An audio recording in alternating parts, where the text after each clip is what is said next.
জসপ্রীত বুমরাহ কিংবা Mitchell Starc নয়, টি-20 ক্রিকেটে বর্তমানে সেরা বোলার মুস্তাফিজুর রহমান। দুনিয়ার সব নাম করা ক্রিকেটারকে পেছনে ফেলে এবার সবার উপরে উঠে গেলেন টাইগার এই কাটার মাস্টার। আয়ারল্যান্ডের সাথে সিরিজের শেষ ম্যাচে আরো একবার হেসেছেন তিনি, তাতে হেসেছে পুরো দল। বুমরাহ স্টার্কদের হারিয়ে মুস্তাফিজের 1 নম্বরে ওঠার গল্প নিয়ে জানবো রিপোর্টে। আইপিএল এর অন্যতম বড় তারকা খেলেন বিরাট কোহলির দেশের হয়ে, তাই তো তাকে নিয়ে পুরো বিশ্বে চলে আলোচনা। বলছিলাম জসপ্রীত বুমরাহর কথা।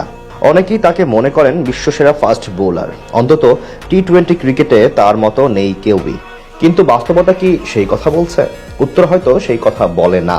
আরেকজন ফাস্ট বোলার আছেন যার নাম মুস্তাফিজুর রহমান, তিনিও আছেন বিশ্বসেরা আলোচনায়। অন্তত টি-20 ক্রিকেটে যা করেছেন তিনি, তাতে তাকে ঘিরে আলোচনা হওয়াটাই স্বাভাবিক। আয়ারল্যান্ডের বিপক্ষে সিরিজের শেষ ম্যাচে এসেও দাপট দেখালেন মুস্তাফিজুর রহমান।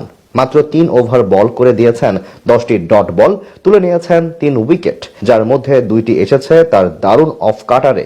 পুরো সময় আইরিশ ব্যাটসম্যানরা তার বৈচিত্র্য বুঝে উঠতে পারেনি। চট্টগ্রামের ব্যাটিং বান্ধব উইকেটেও প্রতিপক্ষকে এক প্রকার